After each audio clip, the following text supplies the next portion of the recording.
কখনো আমার মাকে কোনো গান গাইতে শুনিনি। সেই কবে শিশু রাতে ঘুম পাড়ানিয়া গান গেয়ে আমাকে কখনো ঘুম পাড়াতেন কি না আজ মনেই পড়ে না। যখন শরীরে তার বসন্তের সম্ভার আসেনি, যখন ছিলেন তিনি ঝড়ে আম কুড়িয়ে বেড়ানো বয়সের কাছাকাছি, হয়তো তখনও কোনো গান লতিয়ে ওঠেনি মেড়ে। দিনে দুপুরে সন্ধ্যায় পাছে গুরুজনদের কানে যায়, এবং স্বামীর সংসারে এসেও মা আমার সারাক্ষণ ছিলেন নিশ্চুপ, বড় বড় বেশি নেপথ্য চারেনি।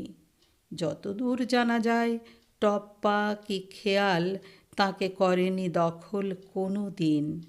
মাছকোটা কিংবা হলুদ বাটার ফাঁকে, অথবা বিকেলবেলা নিকিয়ে উঠোন ধুয়ে মুছে বাসন কোসন, সেলাইয়ের কলে ঝুঁকে আলনায় ঝুলিয়ে কাপড়, ছেঁড়া শার্টের রিফু কর্মে মেতে আমাকে খেলার মাঠে পাঠিয়ে আদরে অবসরে চুল বাঁধবার ছলে কোনো গান গেয়েছেন কি না এতকাল কাছাকাছি আছি তবু জানতে পারিনি।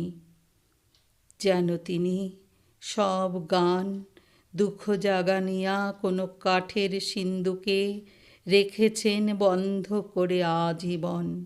এখন তাদের গ্রন্থিল শরীর থেকে কালীভদ্রে সুর নয়, শুধু ন্যাপথলিনের তীব্র ঘ্রাণ ভেসে আসে।